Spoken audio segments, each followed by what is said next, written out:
This program is a presentation of UCTV for educational and non-commercial use only.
Over the past 4 years, we've had the opportunity to hear lectures on the search for another Earth, the supermassive black hole at the galactic center, the runaway universe, and taking the universe's baby picture.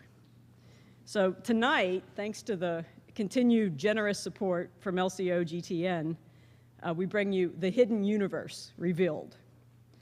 Now, the talented group at Las Cumbres Observatory shares a passion for discovery and education with UCSB physics. And they've been in the news a lot recently for the discovery of new worlds, new planets, and also for completing the installation of a telescope at Sedgwick Nature Preserve that some of the undergraduate classes at UCSB are using this very quarter. This has been a very exciting time for the group. So our speaker tonight, Robert Kennicutt, is the Plumian Professor of Astronomy and Experimental Philosophy at Cambridge University, where he directs the Institute for Astronomy. He's authored over 250 research articles and books, mainly on the physical processes that drive galaxy evolution. He served as editor-in-chief of the premier astrophysics research journal, and I think he towers above many of his peers as a renowned mentor of young people in the sciences. His career has been honored repeatedly: a Sloan Fellowship, the Heinemann Prize, the Gruber Cosmology Prize, election to the American Academy of Arts and Sciences, an election to the National Academy of Sciences. Now, it's slightly ironic that his flight to the US was delayed, by a cloud of volcanic ash. Although not exactly the same chemically, clouds of soot and silicate dust in our galaxy, actually hide much of the content from view. And Professor Kennicutt has used powerful telescopes, including the Herschel Space Observatory that was launched just a year ago, to basically see through this dust and see the hidden universe behind it.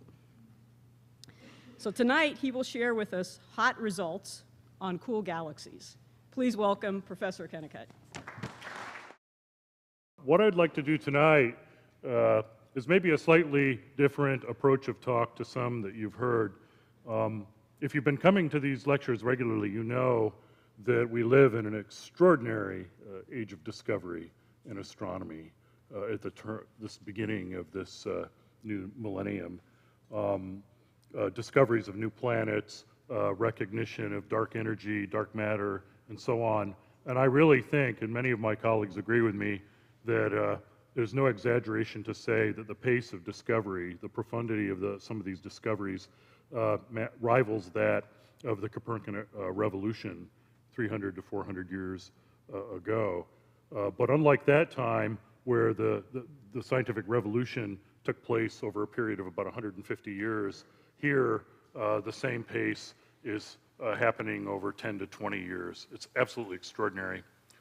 Now you can ask, what are the reasons? Why now? what's so special about the time, and obviously brilliant scientists like Crystal and some others contribute. And some of the answers, I think, are the same as for many other fields and endeavors in life. For example, the computing revolution has affected astronomy as profoundly as it has other subjects. But one of the chief reasons, and the subject of tonight's talk, is that over the last 20 years or so, we have expanded astronomy beyond the confines of the study of the light we can see and the radio emissions of the universe, fields, of course, that go back decades, to the other reaches of the electromagnetic spectrum. And tonight, what I really want to do is to give you a case study in how that revolution has been wrought in one particular subject. I've picked one part of the spectrum, namely the infrared. I'll describe what the infrared is in a moment for those who need a reminder. And as it applies to one particular subject, namely the formation and evolution of galaxies, and in particular, how stars are born in the universe, how essentially the birth of stars and their contribution to the birth and evolution of galaxies. So we're going to weave those two threads together in this lecture. And although I cannot promise a profound takeaway, I'm not going to present an individual revolutionary discovery hot off the presses in the last year or two. What I hope you'll come away with through this example is a better understanding of how our deeper understanding of the universe and the physics of the universe advances, and why perhaps how it has advanced so radically in our lifetime. So I'm going to begin and spend a little bit of time talking about the infrared and this volcanic ash in the universe, and then we'll talk about galaxies and kind of tie these together. So here's a diagram, sort of a textbook diagram of the various types of light, wavelengths of light, ranging from the shortest wavelengths, highest frequencies, gamma rays, X-rays, through to the radio. Here, this little band right in here, this little slice that's been expanded, is the 1 octave of light frequencies that we can see. And as you notice, actually, our eyes are actually sensitive to this wavelength of light through the perception of color. What I'm going to be talking about, though, is the light just longward in wavelength or shortward in frequency of the visible light we can see. It's called the infrared. It actually spans 10 octaves, not the 1 octave that we see, but a much larger range, and one that has revolutionized our understanding, and from the title of the talk, has actually revealed a whole range of phenomena in the universe that were invisible to us only a couple of decades ago. The infrared was discovered by a Brit, William Herschel, around 1800. He extended an experiment done by Sir Isaac Newton, in which he had used a prism to actually show that visible light was dispersed into wavelengths. But as shown in this old painting, what Herschel did, he took the experiment one step further. He was, I believe as the story goes, in his laboratory, shining light with a prism and studying it. But by accident or design, I'm not sure, at some point happened to pass his hand on beyond the red end of the spectrum that he could see with his eyes, and noticed that even though the table beyond the red was black, when he passed his hand there, he could feel the heat of the sunlight there. And then in follow-up is shown here by ingeniously putting together a set of thermometers, could actually measure that irradiance and actually make an estimate of how much of the sun's light, which passes through the atmosphere at least, is emitted in the infrared. So we've known about the infrared for a long time, but our ability to actually observe the dark sky in the infrared has actually been hampered has taken centuries to actually realize. I'll just mention anecdotally that among other things, this is the same William Herschel, by the way, who discovered the planet Uranus. That's what he's known best for. Actually, 2 telescopes have been named in his honor. One, a 4-meter telescope on La Palma in the Canary Islands, and very recently launched 1 year ago tomorrow, a space observatory, the Herschel Space Observatory, that will figure prominently in the talk. The largest telescope ever launched into space, at least for civilian purposes, I should say, and a state-of-the-art infrared observatory, quite appropriately named after Herschel. So, what is the infrared? So, as I say, it's invisible light, but you can sense it still. Our bodies do not have the ability to see it. Some reptiles have ability, and so on. Animals actually can see a limited range. We can't, but we do feel it as heat. And so I cannot show you photographs made with ordinary cameras of infrared light, but you can build cameras, the same kinds of cameras that fly on telescopes. You can actually use them to image everyday objects in the infrared. And thanks to the Spitzer Science Center in Pasadena, here are a few examples.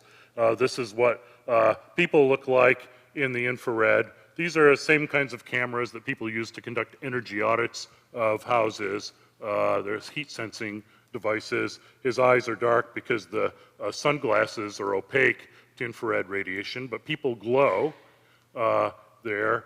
The reason being that there is the physical laws are such that there's a relationship between the temperature of an object, which it emits light, and the wavelength at which that light is radiated.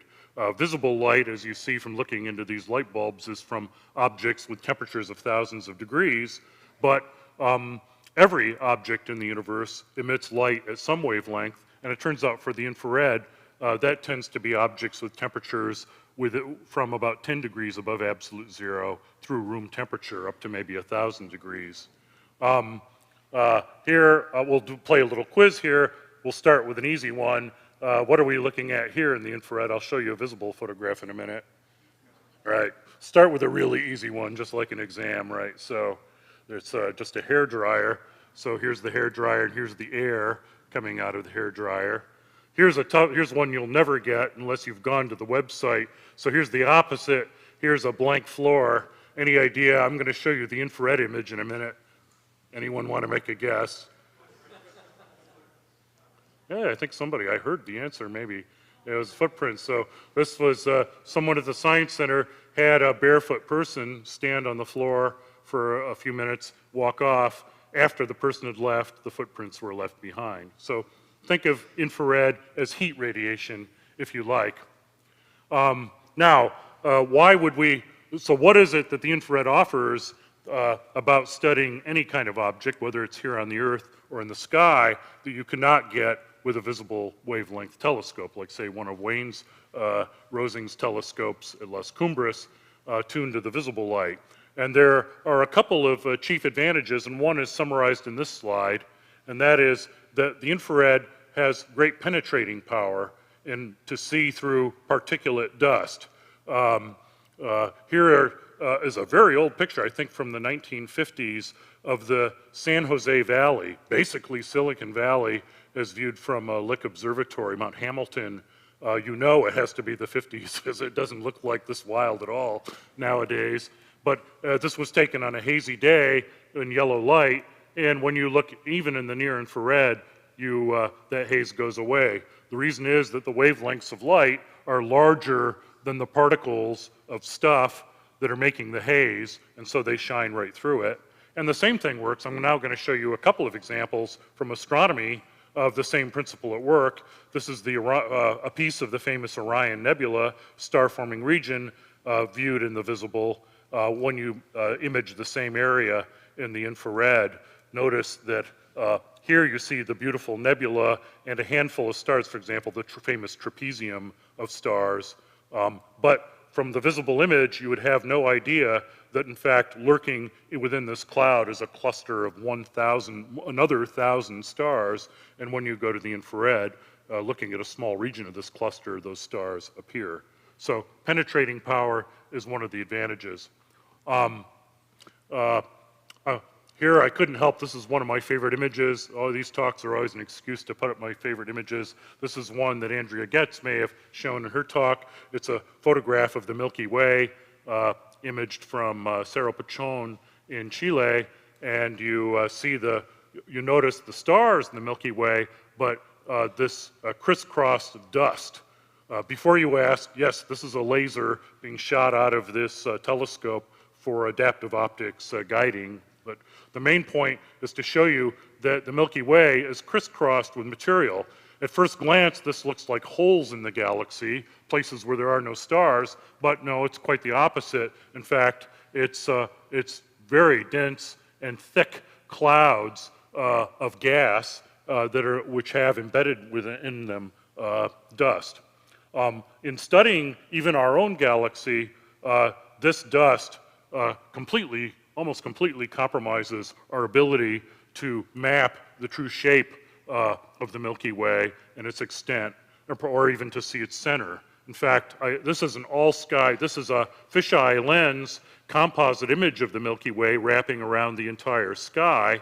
I haven't marked the center of the Milky Way here, and I would defy you to tell where the center is, and that's because there's so much obscuration from this dust, you can't see it. Now,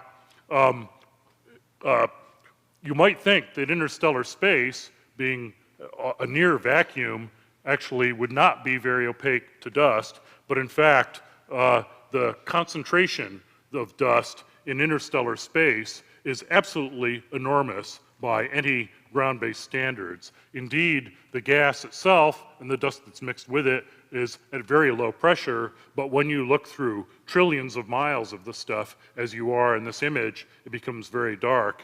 And in fact, space is an incredibly dirty place. And so I tried to think of how to express that, and one way to do that is to give you a very simple analogy to the dust, for example, the volcanic dust from the volcano and so on. If you go to the web, as I did, you can look up the standard, the OSHA, the Occupational Safety and Health standard for a worker working in a dusty environment, for example, a coal miner or a carpenter. And what you find is that the OSHA maximum allowable level of dust in the air is about 3 parts per million. It varies a little bit depending on the composition of the dust and so on. What that means is if you're working in a coal mine and you're kicking up more than 3 parts per million of coal dust or silicate dust, they have to wear the workers have to wear respirators to do it. So how does that compare to interstellar space? Well, for the gas in the between the stars in galaxies in the universe, the concentration isn't 3 parts per million, it's 10,000 parts per million. Incredibly dense. To give you some idea how thick that is, if we would actually fill this room with dust with the same concentration as you find in the interstellar medium, obviously denser in this room, but with a 1 to 100 proportion, and essentially dispersed it in the air, none of you would be seeing me right now. It'd be a voice coming in the dark. None of you would see the person sitting in front of you. And in fact, none of you would even see the hand in front of your face. And maybe if you held your fingers within about an inch or two, you might dimly see. It's that thick. Or alternatively, if we were to precipitate out, let all that dust settle out onto the floor, you can ask how deep a layer it would be. Well, it depends a lot on what kind of dust, but it's the same stuff that collected in my dorm room when my freshman year in college, or the stuff that collects in the bag of your vacuum cleaner. It would be a layer several inches deep that you'd have to wade through. So in other words, space is a very, very dusty place. And so this obscuration is important. So this is the Milky Way in visible light, but the punchline is all we have to do is observe at the nearest wavelengths, maybe 3 or 4 or 5 times longer than visible light, and when we look there, the same piece of sky, that's what you see. The dust essentially goes away, and you can see there's the center of the Milky Way, and wrapping around the side, you see the true structure. So that's one advantage of the infrared. Another advantage is that if you go to even longer wavelengths, between about 10 and 100 micrometers, or this is now about 20 to 200 times longer than green light, then just like the people, the hair dryers and so on, that dust begins to glow. So here again is the Milky Way and visible light, the center of our Milky Way. And whereas at short infrared wavelengths you see the starlight, if you go to longer wavelengths, you actually begin to see the dust glowing brightly. And so in the infrared, we not only can have an obscuration-free, essentially eliminate the effects of the dust, but by tuning to another wavelength, we can actually image that dust. And that's particularly important because many of these most dusty regions, these concentrations you see, every one of these corresponds to a very dense gas cloud or dust cloud in which stars are forming. These clouds are maternity wards for stars, and you can probe them more powerfully in the infrared than anywhere else. Here's another example. I'll just show, I actually meant to take these slides out, but since they're up, here's the Sombrero Galaxy viewed with the Hubble Space Telescope. You can see why the name is Sombrero. It has this very thick disk of gas and, of course, obscuring dust. If we observe this in the infrared, instead, everything reverses. Dark becomes bright, the dust glows, you're seeing that band of dust. This is the stuff, and in fact, what looked to be a disk of dust is actually, we now know is actually a ring. And then I think one more example, I'll talk about Spitzer Space Telescope in a moment, famous Whirlpool Galaxy. Here's what it looks like in visible light, bright stars, then you see this dark silhouettes. It's this dust actually makes the beautiful structure, it creates the contrast, the beautiful highlighting that makes the beautiful spiral arms. If you observe in long infrared wavelengths, suddenly everything here that appears dark appears bright. It's an almost negative image of what you've seen before. And clearly we can study in all of its beauty not only the fact that dust is there and measure how much there is, but actually study its structure and in fact not only study the star formation but understand the dynamical processes that led to the formation of those stars. That's sort of a quick summary of what's going to follow in the talk. So I tried to give you a feel in one sense of how much dust there is by this analogy, right, to obscuration in this room. Another way is to ask how much of the starlight in the entire universe is actually affected by this dust. And the answer is about half, and that's illustrated here. This is mainly a plot for the cognoscenti in the audience, the physicists and the astrophysicists that Tommaso talked about a little earlier. It's actually showing the distribution of energy of the cosmic background in wavelengths from millimeter to ultraviolet. It's essentially looking at the whole light, essentially adding up all of the light of the sky, and what you see is it's plotted as a function of frequency or wavelength, and you see two big peaks. One is this peak represents all of the visible starlight and also the ultraviolet light from galaxies in the universe. But you see over here another peak almost as big, and this represents the light that the dust took away. Essentially, this peak is half of what it would be without the dust, and it re-radiates over here. So averaged over the entire universe, essentially half is hidden. Moreover, that obscuration varies a lot in the universe. It's not always half. For example, in trying to see the center of our Milky Way, only 1 part in a billion of the light reaches us. That's a thicker curtain than most of the curtains in your windows at home. And in many of the most actively star-forming galaxies in the universe, only 1 part in 1,000 or 10,000 gets out. So, in fact, by studying the universe in the infrared, we're opening up not only half of the starlight overall, we're discovering entirely new phenomena that were hidden from view before. And I'll try to show you some examples of that in a moment. Before we finish this introduction, let's ask another obvious question. Okay, if the infrared is such a fabulous tracer of the universe, star formation in the universe, and dust, why is not Wayne Rosing building a network of infrared telescopes to study the sky? Why are most ground-based telescopes tuned instead to visible light, and actually you can do the near infrared? 2 reasons for it. One is, unfortunately, most of that infrared radiation does not penetrate through the Earth's atmosphere. It's blocked. That's shown in this diagram. Here's the electromagnetic spectrum, and these lines represent the opacity of the universe, the opaque regions and the transparent regions. In our sky, our atmosphere lets the sunlight in, but the heat is trapped. It's not allowed, does not escape. You've heard about this before. This is the famous greenhouse effect that contributes to keeping us warmer than, the Earth warmer than it would otherwise be, and is now increasing and producing global warming and so on.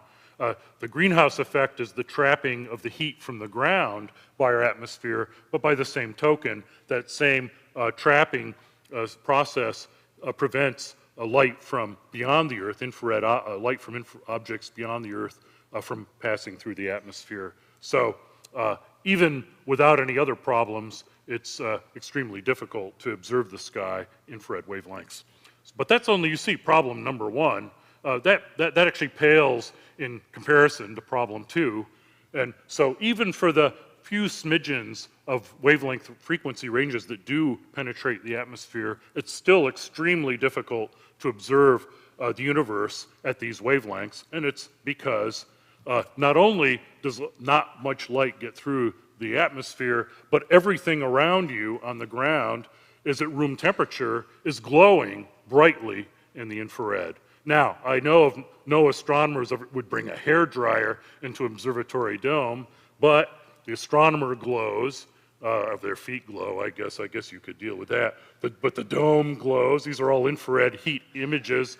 The telescope glows, the dome glows, the sky glows, everything glows. One of the founders of infrared astronomy, grand old man, Professor George Ricci in Arizona, once tried to explain to me, I spent most of my life as a visible wavelength astronomer, tried to explain to me what it's like to try to observe the thermal infrared from the ground. And he said, basically imagine observing with a conventional visible light telescope, trying to observe a faint star, but having to observe at noon with the sun shining down into your telescope, with the telescope on fire, with the dome on fire, and with somebody pointing a blowtorch onto your camera. No, I think he exaggerated. I think the blowtorch part was going a bit far there. May not be quite that bad. But the rest is, in fact, an understatement. The interference of that light is absolutely horrible. And so, until the advent of space astronomy, infrared astronomy, only a handful of the very hottest, basically, sources in the sky were discovered. So, solution to problems 1 and 2 is, of course, get above the atmosphere.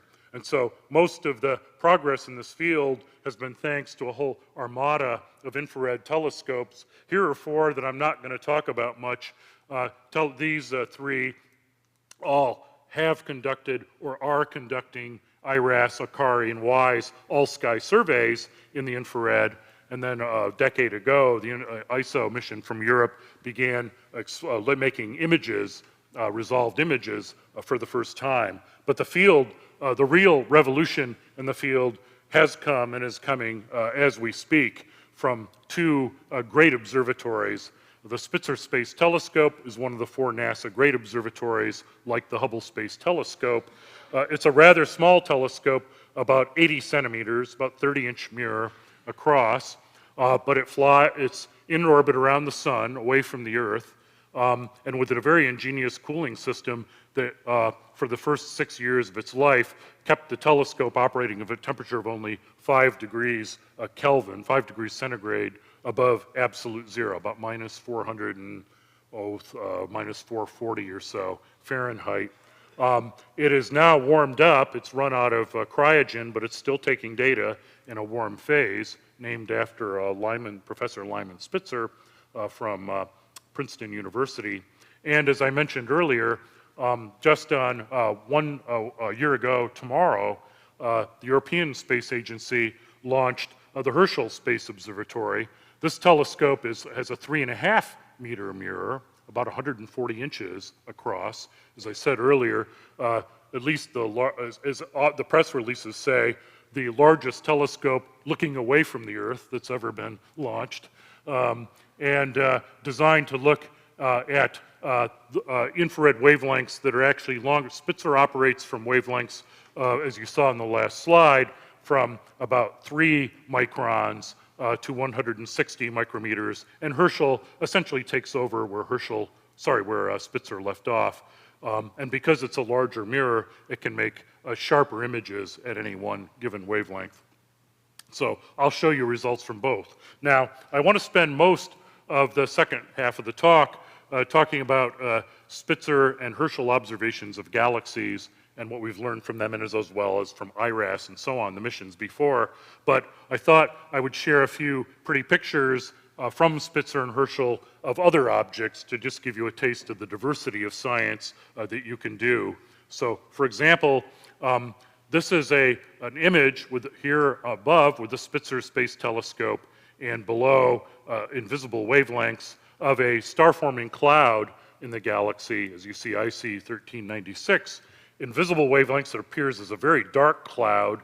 We know there's a very dense concentration of dust and gas here, and you see evidence of 1 or 2 stars associated, but these are actually, many of these are stars projected in front.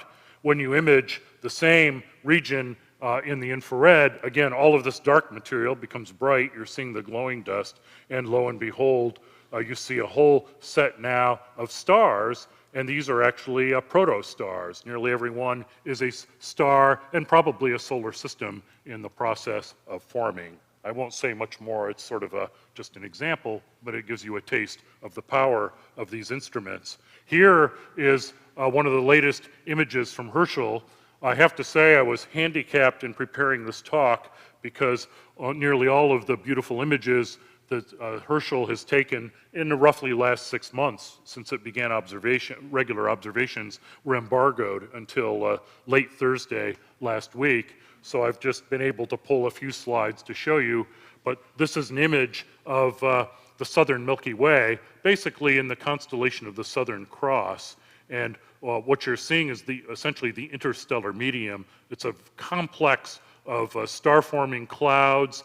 Those of you remember the famous Hubble pictures of the Eagle Nebula can see these pillars of creation, as they're often called. These are, again, with young forming stars at the tips of them, and much of the Milky Way is being mapped with this instrument and revealing in unprecedented detail this penetrating through all this obscuration and revealing the structure of the gas in our galaxy, and essentially making a complete inventory of star-forming regions. Here is another, basically, star-forming, I guess we could call it star-forming region, observed up close and personal. It is a series of Spitzer images of one of the brightest stars in the sky, Fomalhaut. When it's imaged in the infrared, you find that the image of the star has something with it. Here's Fomalhaut itself, but in fact, in the infrared, there is a dust torus or a dust disk surrounding it, in which we believe is associated with a planetary system. This is alternately called a debris disk or protoplanetary disk, and stunning confirmation for that hypothesis arrived a little more than a year ago. Many of you may have seen this news story, coronagraphic imaging with the Hubble Space Telescope. So this is a camera that blocks out the light of Fomalhaut itself. It's a naked eye star, one of the brightest stars. You can imagine with Hubble, all of this striation is scattered light from the star itself, but what was found was a spot surrounding this star, and when the repeat images were made of this star, that spot moved with an orbit that is consistent with an orbit of a planet would have at that distance. So this was one of the first actual direct imaging of a planet around another star, and all sort of hinted at by those Spitzer observations. Finally, I don't have enough time today to talk about the richness, the spectroscopic richness, the diagnostics. Both Spitzer and the Herschel telescopes carry with them spectrometers, essentially devices like Herschel's prism, break the light into its component wavelengths. So I'll just show this one slide of the Orion Nebula, recent observations with the Herschel Hi-Fi instrument, a heterodyne spectrometer that essentially is looking at the distribution of light as a function of wavelength. And just like a DNA print of a human being or a fingerprint, these spectral lines are fingerprints of various chemical substances in the universe. And I know you can't read from where you are, and I can barely read myself. There are features due to water, sulfur dioxide, ammonia, a whole host. And essentially with these this telescope in particular, we're going to work out the chemistry, the chemical composition of these clouds in incredible detail, and the composition of these disks out of which the planets are forming, and so on. So again, just a taste of what you can learn from these instruments. Now, I want to move then to the second thread and actually talk about how these observations, what they have taught us about star formation in galaxies and the formation of evolution of galaxies themselves. I begin with a slide I thought you, just to, again, of introduction for those of you would appreciate, is sort of the vital statistics of a particular nearby galaxy. This is a beautiful Spitzer Space Telescope image of Messier 101. I've chosen it because it's if we could see the Milky Way from a large distance, it would look very similar probably to M101. It's very similar in mass and so on, maybe a little bit bigger than our own Milky Way. It's a long way away, it's a relatively nearby galaxy, but it's 23 million light years away. That's about 130 million trillion miles away, a large number even by bank standards these days. It's similar in type to the Milky Way. It contains about 100 billion stars, so a small number, I guess, nowadays by bank standards. Those stars, some of them are, the oldest are about 13 billion years. The youngest are forming as we see. And in fact, all the red you see, this is far infrared emission, all of these red blobs are sites where stars are being born before our very eyes. And if you want to know what it's made of, well, 85% of it, as with almost all galaxies, is this mysterious non-baryonic dark matter. Not sure what it is. We're not going to talk about that tonight. But of the rest, the so-called baryons, the hydrogen, helium, the normal chemicals we know about a third of it, well, 2/3 is in the form of stars, and about a third is in the form of interstellar gas. And to the extent that this gas is the raw material to form new stars, think of the fuel tank of M101 as being about 1/3 on the fuel gauge, right? It's used up about 2/3 of the fuel, but it's still got lots of fuel left to make new stars. In the Milky Way, it's about Milky Way is about, that fuel gauge is about 1/5 to 1/4 full, for comparison. Now, M101 is only but one, on Hubble's classification scheme of galaxies, it would be known as an SC, and we know from Hubble's time, and actually before, that galaxies fall in a sequence of types that I'll show you later is actually an evolutionary sequence. It's a sequence of star formation and a sequence of fuel gauge, if you like. And one of the goals of the work I do is to try to understand, both observationally and then help the theoreticians understand how this sequence came into being. We have a very good theory for the formation, well, for the evolution of stars, but we have our understanding of the formation and evolution of galaxies is really at an embryonic state. In fact, and even the formation of stars is a field in which much needs to be learned. So one of the questions we're trying to address is the origin of this Hubble sequence. What is it about that led the Milky Way to be a spiral galaxy and other objects, M87, to be an elliptical, for example? I can't help to make an aside. I also, as you heard, do cosmology part-time, and so I like to delve into that. Here's a slide I'm sure David Spergel showed you last year from the WMAP project that shows, well, in the words of Stephen Hawking, a brief history of time. The universe, by the way, I was asked at my last talk, why is the universe bell-shaped? And the answer is no, this is artistic license. It has nothing to do with the shape of the universe. And don't ask me about this, it's a very complicated answer. So here's the history of the universe from the Big Bang to the present. We think that everything we see formed in an explosion that we can now precisely date to about a little more than 13.5 billion years ago. Initially, the universe was quite smooth, but after it underwent a so-called inflationary expansion, that smoothness was not perfect.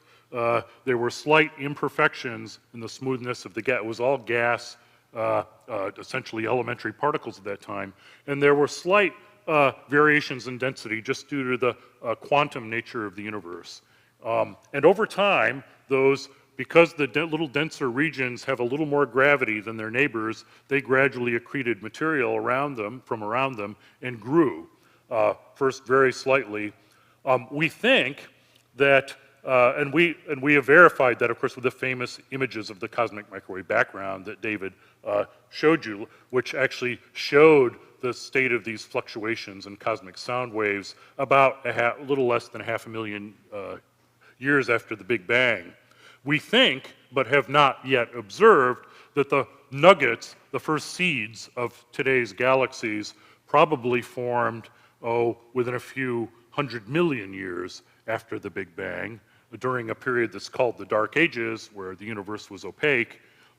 Those seeds then, as the quantum fluctuations grew and accreted with one another, and we all today, with Hubble and other telescopes, can see the first galaxies, the first complete galaxies, and pieces falling together in galaxies about 1 billion years, a little less than 1 billion years after the Big Bang.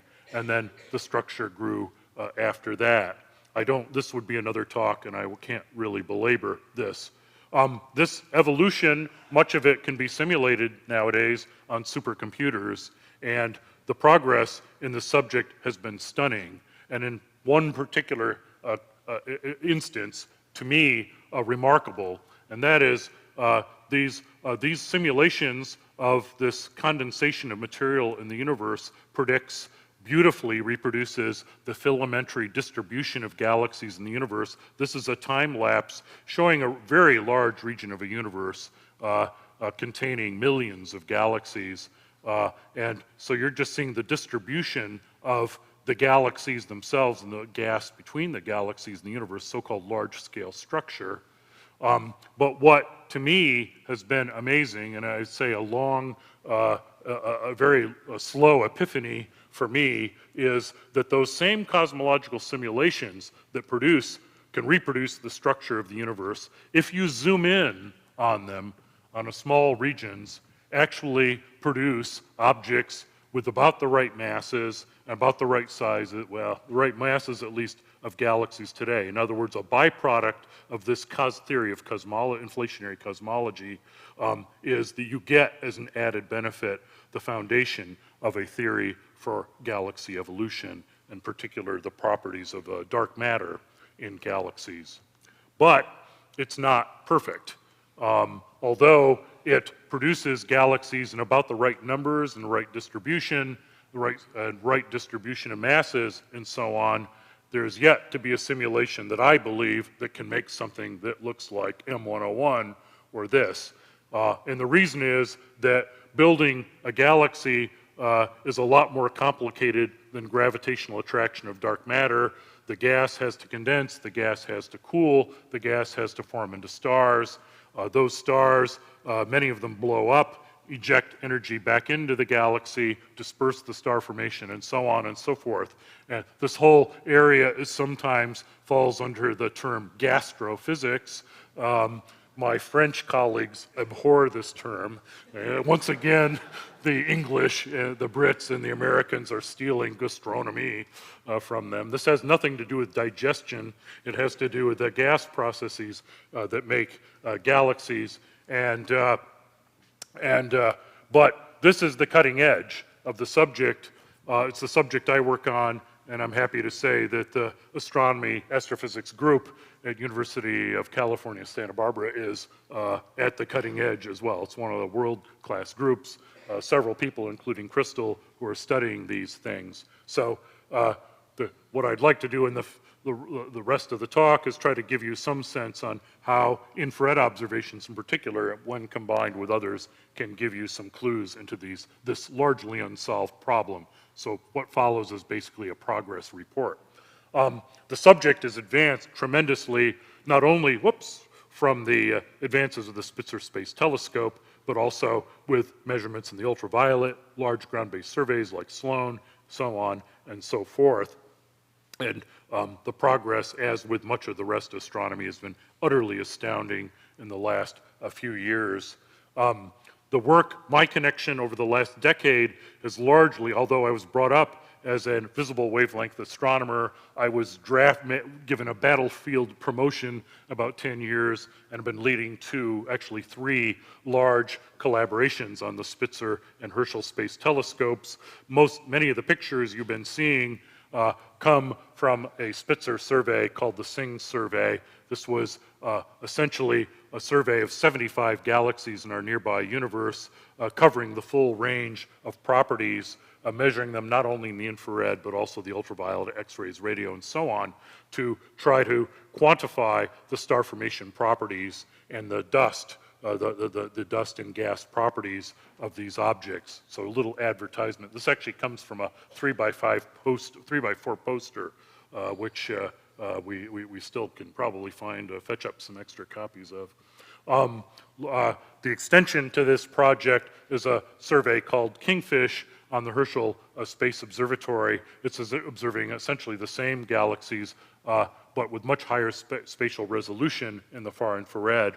Unfortunately, our data are just arriving for that. I had hoped I could show you lots of hot results from that, and I'll show you a couple pictures, but you'll have to invite me back in 20 years or something. I'll tell you about the rest of that.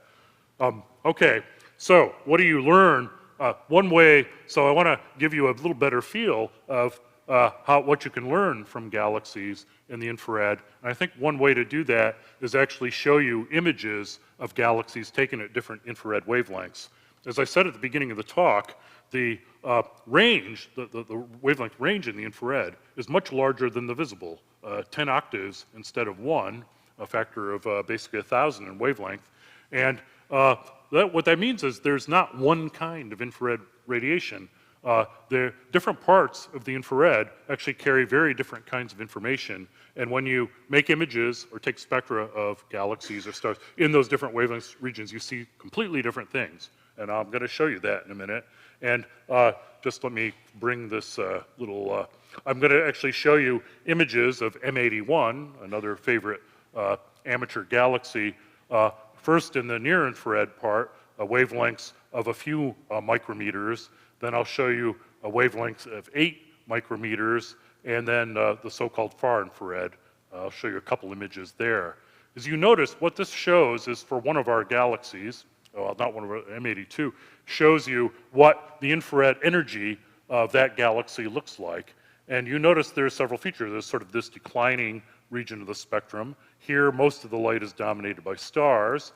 Farther in the infrared, you see a very smooth spectrum. This is, I'll show you in a minute, explain. This is sort of the volcanic ash part of the spectrum. In the middle, this very choppy molecular feature dominated spectrum. And as you'd expect, you learn completely different things by observing these parts of the spectrum. So pictures are worth many words here. So before I start with the infrared, I'll introduce the galaxy, what it looks like in the visible. Here's M81, one of the nearest galaxies, large galaxies to our own, beautiful spiral arms. All these arms in the visible blue trace young stars. Notice all this dark stuff, all this striations, that's the interstellar dust again, highlighting, making the image as beautiful as it is. So the next image I'm going to show is as best as I could arrange the same orientation and same scale, M81, but observed in the near infrared with Spitzer. So it's shown here. So quite a few differences. We'll go back and forth. The first thing is, notice the dark stuff is gone. We're penetrating through all that dust. But also, to be honest about it, it's a pretty dull-looking image compared to what we just saw. And that's the loss of the silhouetting. That's how important the silhouetting of the dust is. Yeah, what we're seeing, by and large, is old starlight. There's a little bit of dust, a few dust clouds here, but virtually everything you're seeing are old stars. And actually, this is very close to being a map of the mass, the weight of stars in this galaxy. So you can use images like this to study the true structure of the stars, the distributions of stars and galaxies. And one of my students, Sarah Kendall, did a PhD thesis on just that. Now, this is near infrared, 3.6 micrometers. Now, the next, I'm just going to double the wavelength. I'm going to go from 4 micrometers to 8, only 1 octave. We're going to go from C to high C, but, well, C to high D, I guess, to be exact about it. But now we're going to shift from the starlight part of the spectrum to the part where we see some of the dust. And lo and behold, completely different. So now there's still a little starlight in here, but you're seeing dust, essentially emission of dust.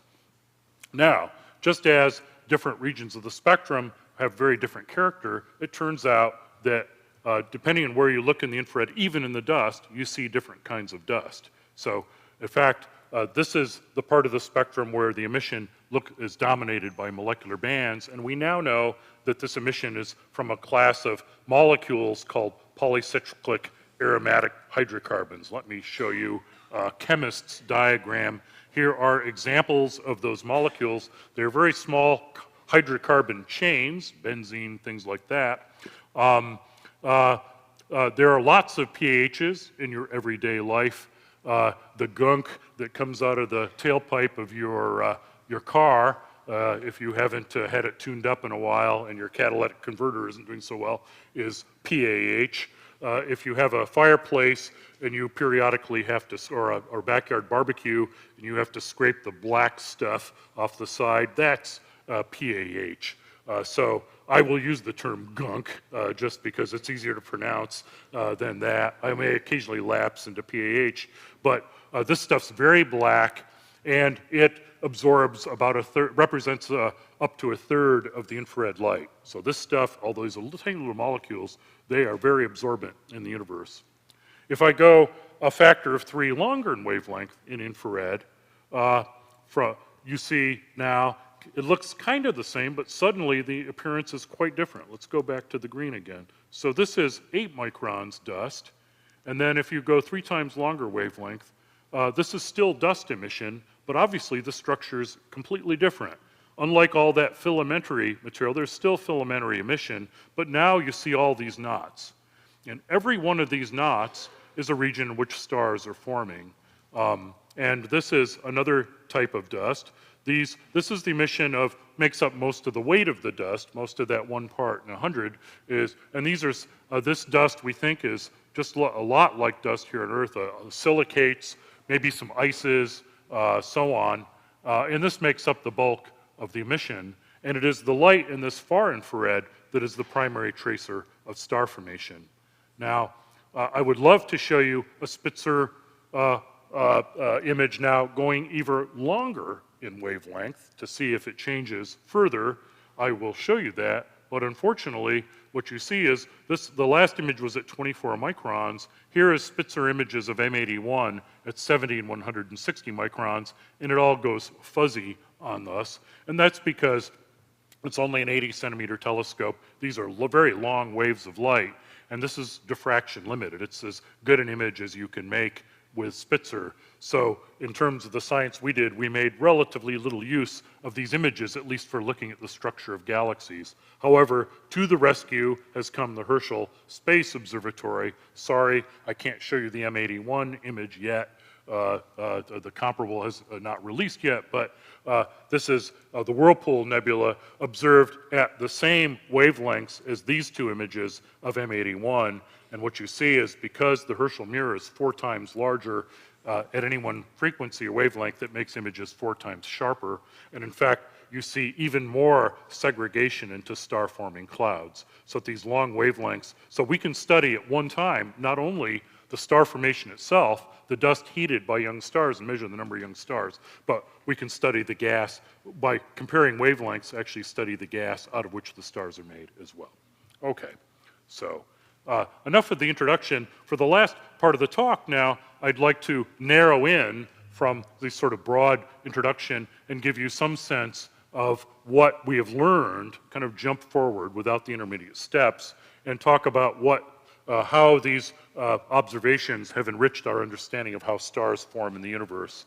One introductory example of the power, the real power in these infrared observations is not to use them by themselves, but to combine them with measurements in visible light or the ultraviolet. Here's another example of a galaxy from the SING survey, NGC 6946. It's not a Messier object, observed in visible light, actually an H-alpha emission, which highlights the glow from ultraviolet radiation of young forming stars.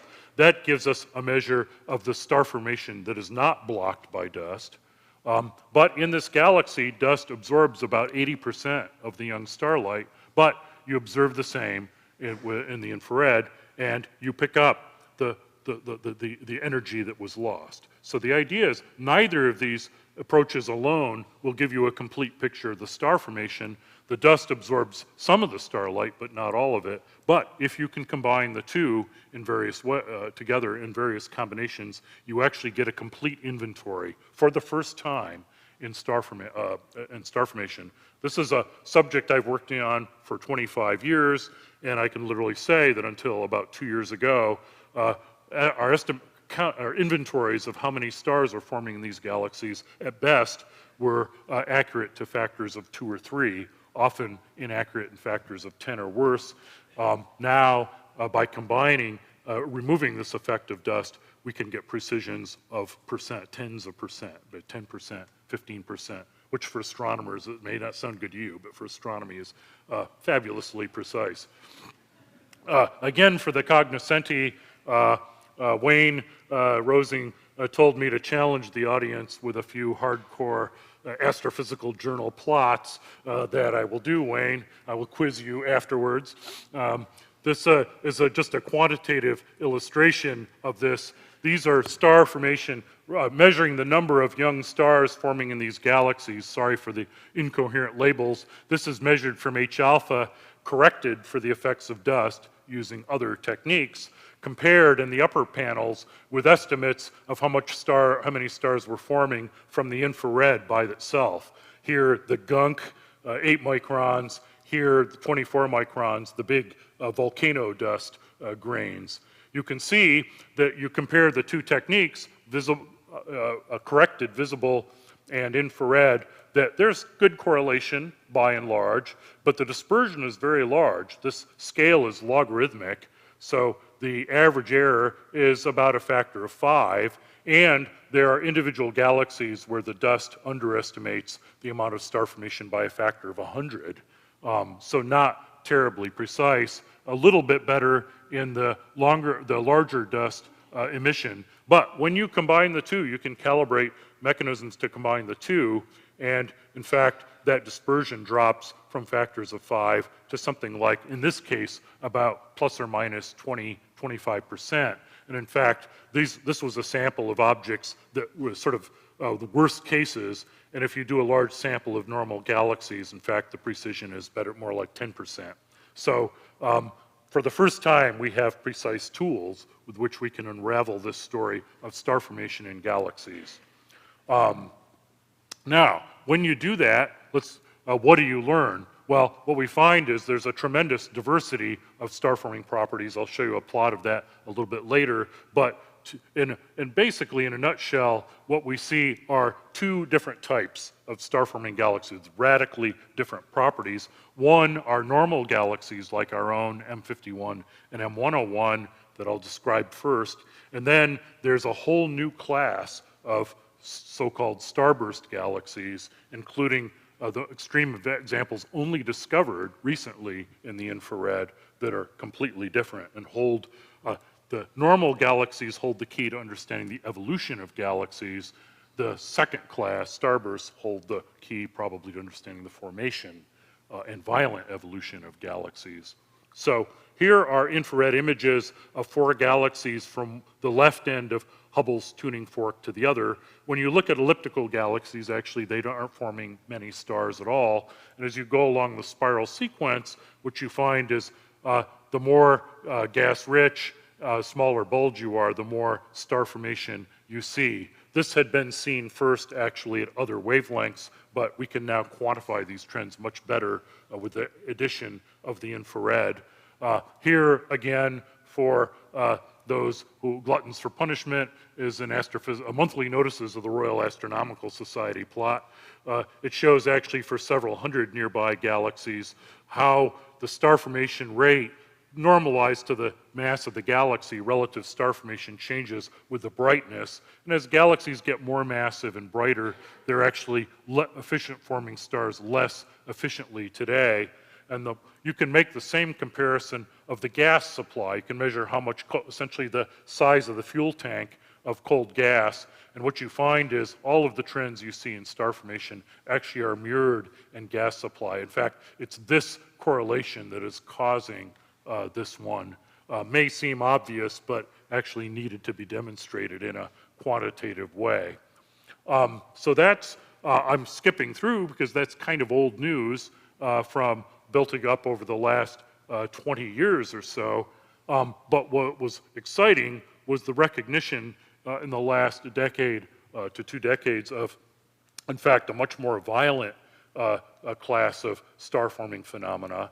They tend to occur in the centers of galaxies. Here's one example. This is a spiral NGC 1097. You see star formation in the visible wavelengths through large spiral arms, but you notice there's this intense ring of star formation surrounding its nucleus. Now, this is the region in the visible. You might be asking, why is he making such a fuss about this little extra star formation in the middle? Well, the reason is this is a visible wavelength picture, and the dust is blocking about half the star formation out here. It's blocking about 99.9 here. So the fact you can see this at all, the visible wavelength image isn't giving you any impression at all of the true amount of star formation. When we look with Spitzer in the infrared, you see, in fact, that this central star forming ring, in fact, is producing over half of the star formation in this entire galaxy, a tremendous concentration, far more than any we see in the disk of our Milky Way.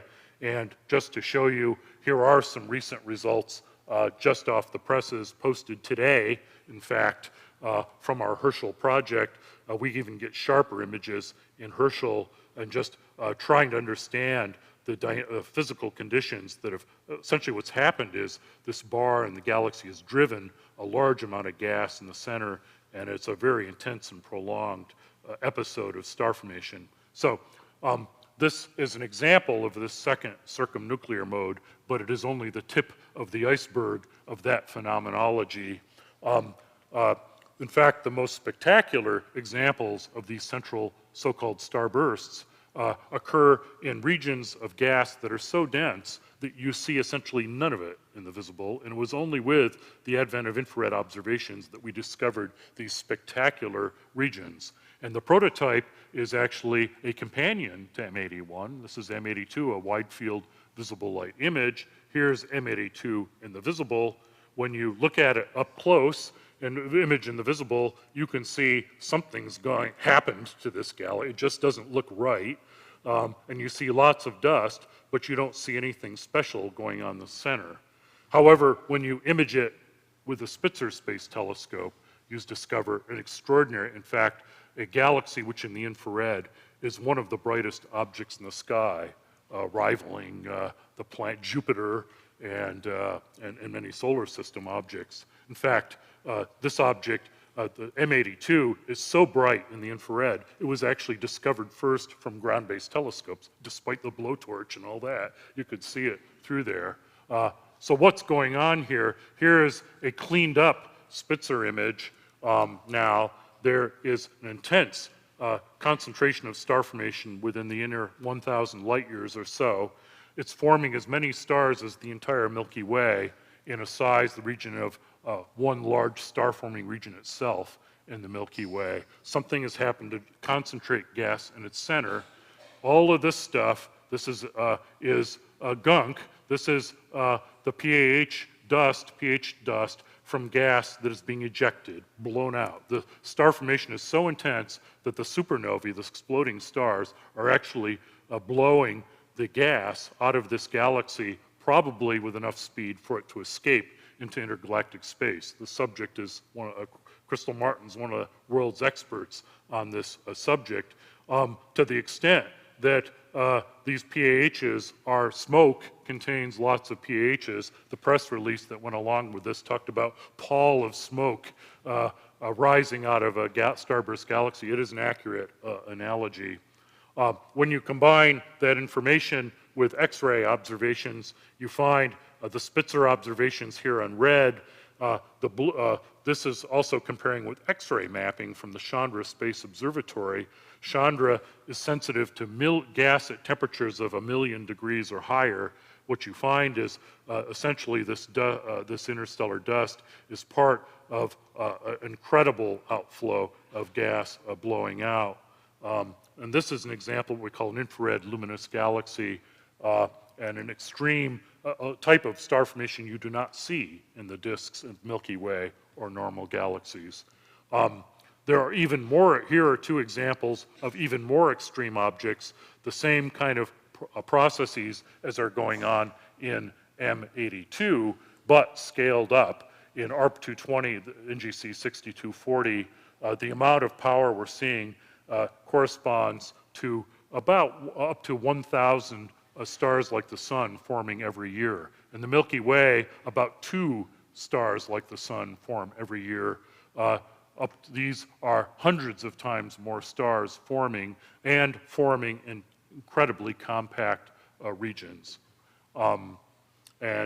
Here is a diagram just comparing, for those who like, on one axis the total number of stars forming per year, normal galaxies in black. These infrared galaxies like M82 are 220 up here. This axis shows the concentration of star formation. The main point of the graph is showing there's a continuum of properties, factors of billion variation from one to the next. Here's our Milky Way down here in the lower corner. And these objects are up here, incredible in the volume of star formation, but also the concentration as well. I need to finish, so I'm going to sort of come to a couple punchlines and actually close to the end. So what happened? What in the world happened to M82 and ARP-220 to make them have these violent eruptions of star formation? Well, it turns out it's gas supply again, but in a very violent way. When you look at images of these objects, these galaxies with Hubble, for example, or in space and ask, they don't look normal. They all look highly disturbed. And your intuition would you tell you perhaps these are the results of train wrecks, mergers of galaxies, collisions between galaxies, and that's precisely right. In the case of M82, here again is a visible light image of M82 and M81. If you observe in hydrogen, cold hydrogen, with a very large array, you can see this is the gas around these galaxies. You realize that M81 and M82 are in a very complex menage a trois with a third galaxy here in which gas is being transferred from one and dumping on. So these are events in which billions, millions to billions of solar masses of cold gas are being funneled into the centers of galaxies. It is igniting into new stars, and that gas is turning into stars as rapidly as nature will allow, essentially what we call one dynamical time.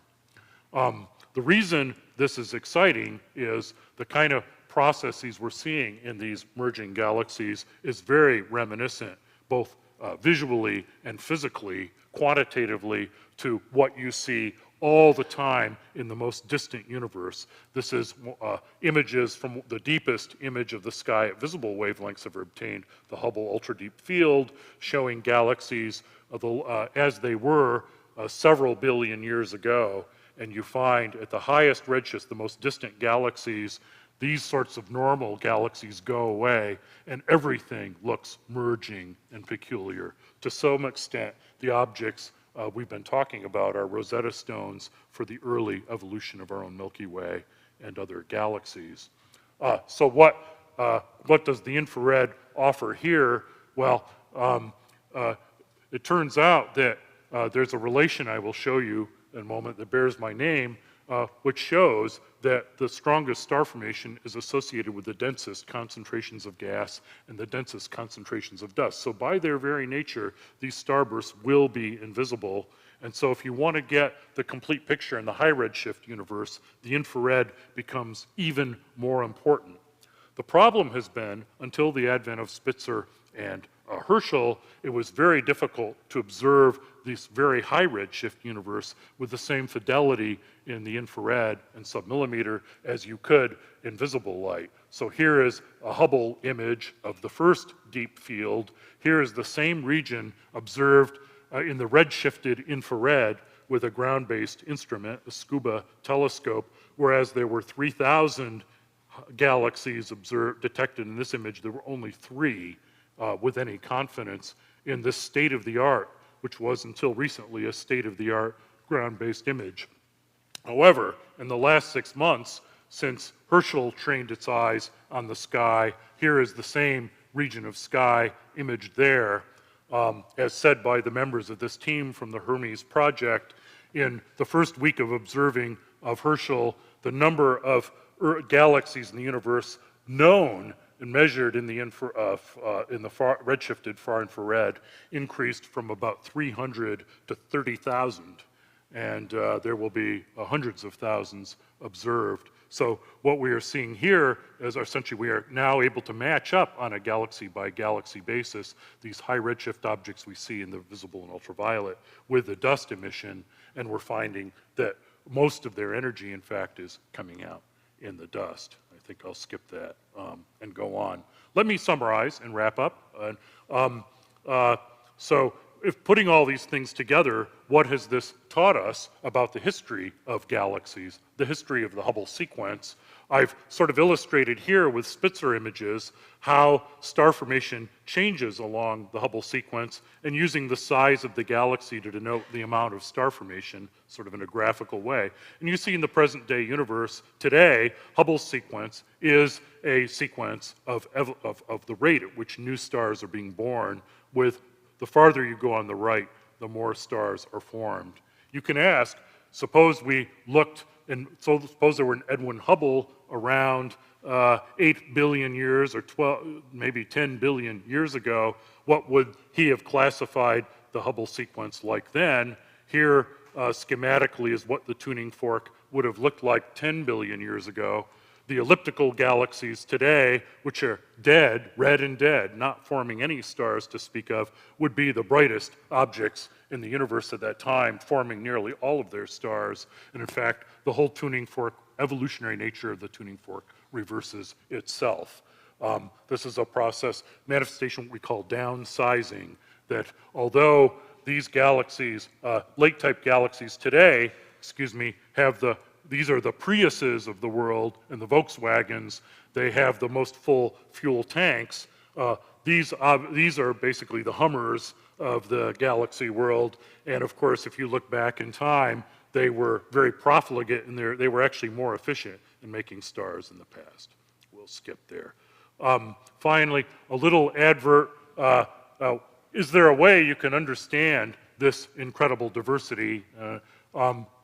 Although there is tremendous dispersion, what looks like a scatter diagram in the star formation properties of galaxies. In fact, there is a pattern, essentially a key that has emerged in the last decade or so, and it was found by our group by correlating the distribution of star formation in galaxies with the amount of cold gas, both atomic and molecular hydrogen.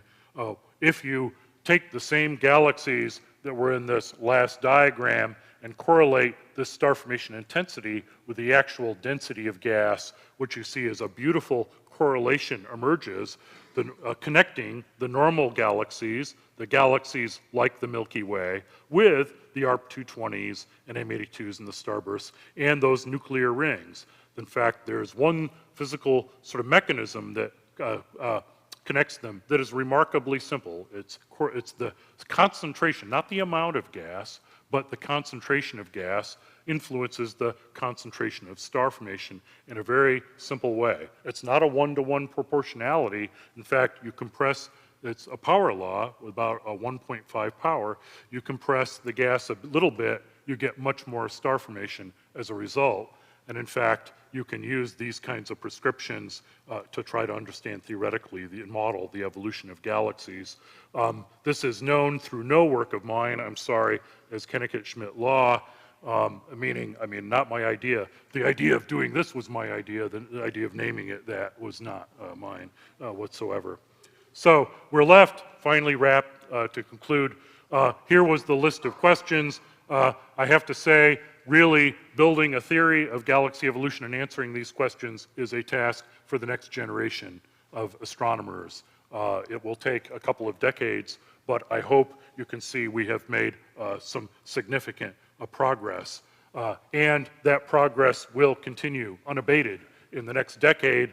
Final couple slides. What's going to happen next?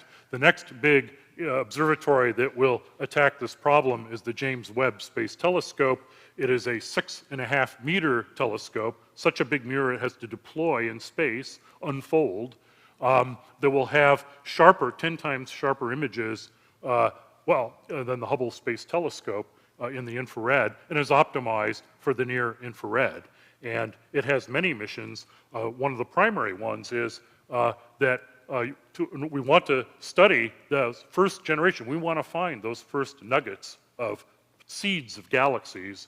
And to do that, these objects are redshifted so far that their visible light is redshifted entirely into the infrared. So we have to build a beefed up, an HST on steroids, essentially to detect these.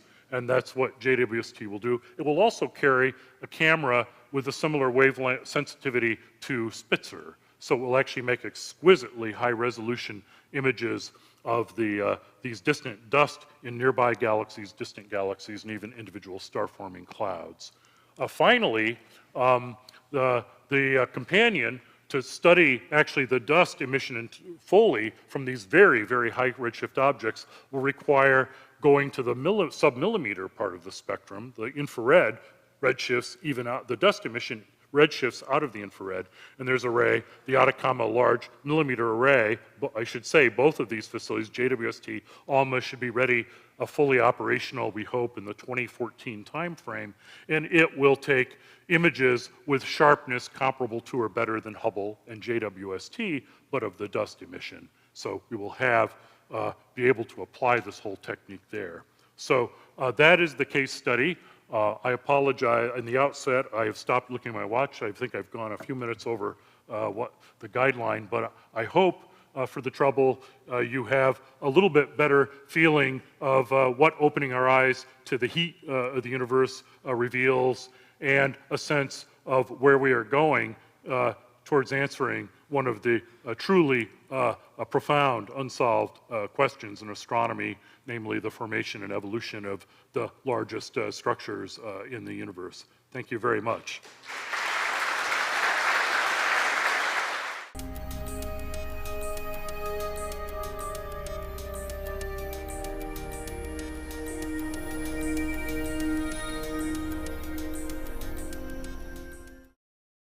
You saw the numerical simulation.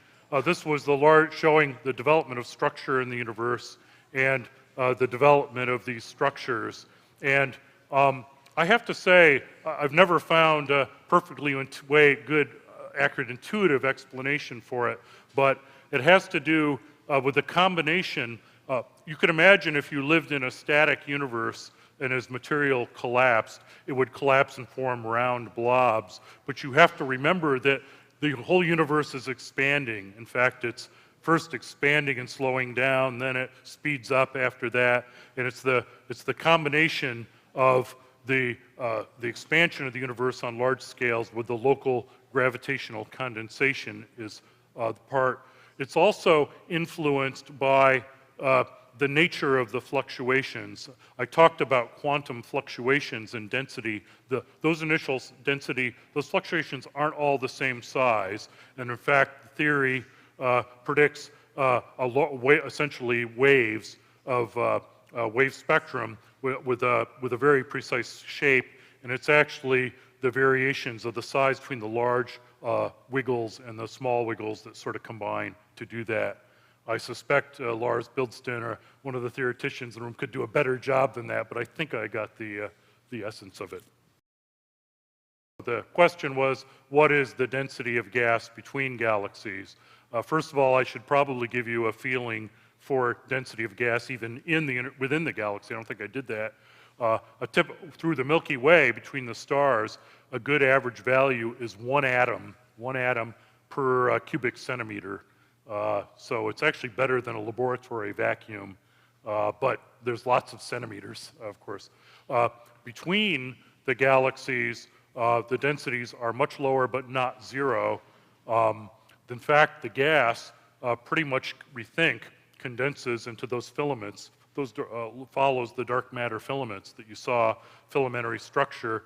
We actually cannot see the emission of that gas, but we actually detect it indirectly by seeing its absorption effects on starlight shining through it. And it varies immensely, but in the densest, it varies on the scale. In the interstellar medium, as I say, sort of one atom per cubic centimeter, it is anywhere from, it's typically anywhere from 1 billion times less in the densest regions, maybe up to within 1,000 times lower. Of course, there's a continuum, and in fact, we believe that today, one of the revelations just of the last few years is a revelation that stuff isn't static. A lot of it is flowing into the galaxy. We actually see clouds of this stuff falling onto our own Milky Way. And of course, so it's getting denser. Eventually, they kind of merge in density.